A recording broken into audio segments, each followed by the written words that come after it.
Hello everyone, welcome to another motovlog on my channel. My name is Marshall3498, and on today's motovlog what I'd like to talk about is a motorcycle related as usual.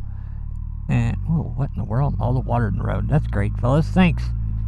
Hopefully I can dodge most of that right here.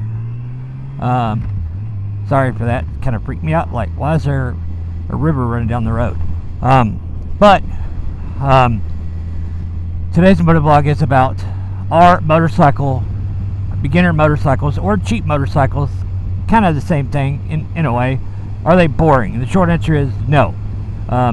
In my 8 years of riding, from all the demo day stuff that I've done and test rides and bikes I've owned and bikes I've maybe borrowed from a friend, I've not ridden one motorcycle that is boring, whether it been faster, slower, bigger, heavier, lighter, any kind of variety. A motorcycle is still a motorcycle no matter what, and they're all fun in their own way. Just because a bike is cheaper than one doesn't necessarily mean it's a bad motorcycle. There are so many, especially these days and age, and you know, like the 2010 and up, there are so many good motorcycle choices out there now. It's kind of ridiculous, and it's kind of overwhelming to a new rider. And that's kind of my point of making this video. You don't have to go out and buy the newest, latest, and greatest thing as your first bike. I highly suggest not doing that. Take CCs out of the equation, whether it's a 500, a 300, a 650, a 700. Basically, in my opinion, and I'm no expert, but I think I have a pretty good grasp on, you know, what would be good for a beginner and what wouldn't be.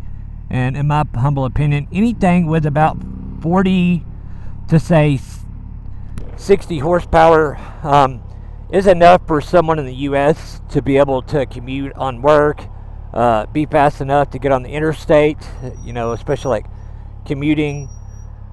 And there's not a bad one out there, in my opinion, like I said. But, you know, I don't know. You know, like I said, don't be afraid of the bike that's cheaper. It's not necessarily worse, and the expensive bike is not necessarily better, because as a beginner, you don't really know what you want or what you want to do. Like, you know, as a newer rider, you may want to you may want to be, once you get used to riding, you may want to go on more like touring riding and stuff like that. So, you know, like I said, once you get used to it and you enjoy it and, you know, you get somewhat comfortable with it, you may decide what you want to do is touring riding.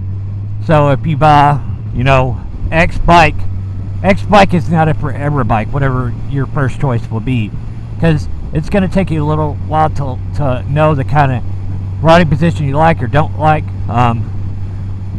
Just don't buy anything brand new.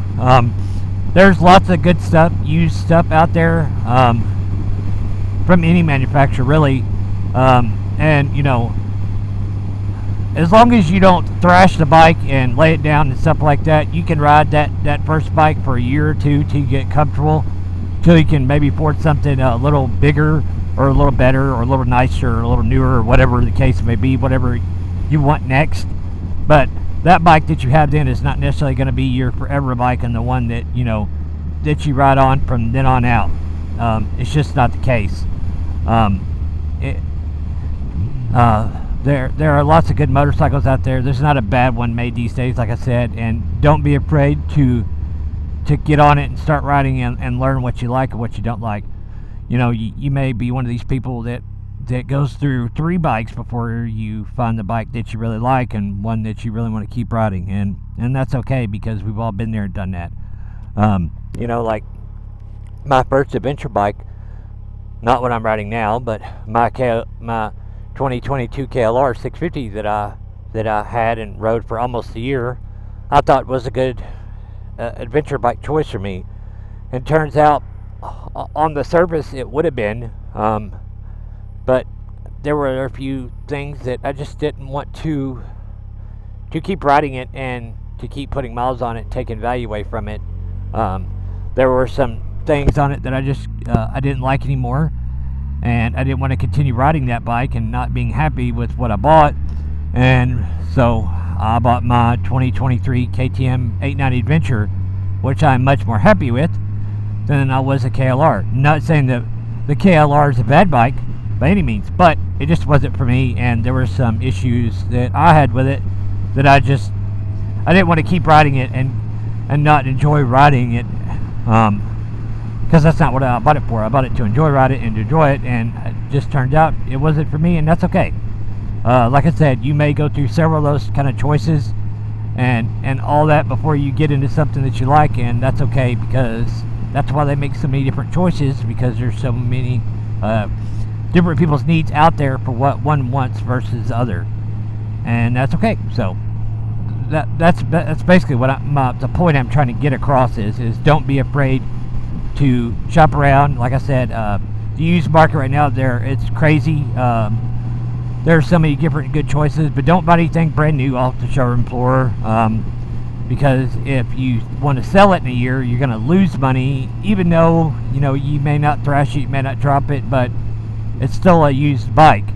So whether you put 1,000 miles on it or 5,000, it's still going to lose money no matter what. And especially if you buy something new, you're more likely to finance, and then you're really going to lose your butt, because then you got all the finance stuff and you can't sell it for cheap, and then you got people who won't buy what you owe for it, and they're like, no, I don't care if the bike's worth $7,000 or you owe $7,000 on it to go this way, and the bike's only worth $5,000 anymore. They're not going to pay that $7,000 to pay it off. That's on you.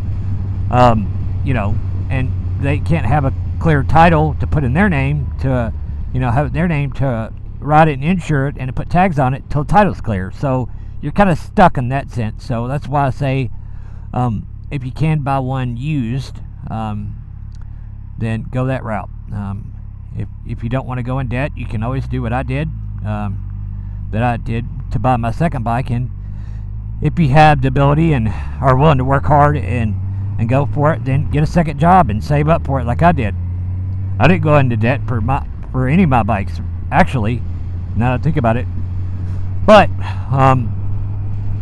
just be aware of that, and don't get suckered into the new dealer stuff. If you do buy something brand new, spend the least amount you can, like buying a Ninja 400 or Ninja 500 or Yamaha R3 or one of those kind of popular beginner bikes that a lot of people might use for a track day when you sell it. So maybe it won't just be a beginner trying to get their first bike. It'll be somebody who wants something for a track day, and that might help you be able to sell it to more than one kind of audience. That's all I'm saying. Oh God, this road right here is like all beat up in the middle. It's kind of weird. But like I said, don't be afraid to go out there and have choices and figure out what you want and what you don't want, because there's no perfect bike for anyone, especially for their first bike. So on that, guys, don't forget to leave a comment down below, subscribe and turn the bell on, and ride safe and have fun. We'll see you on the next one. See ya.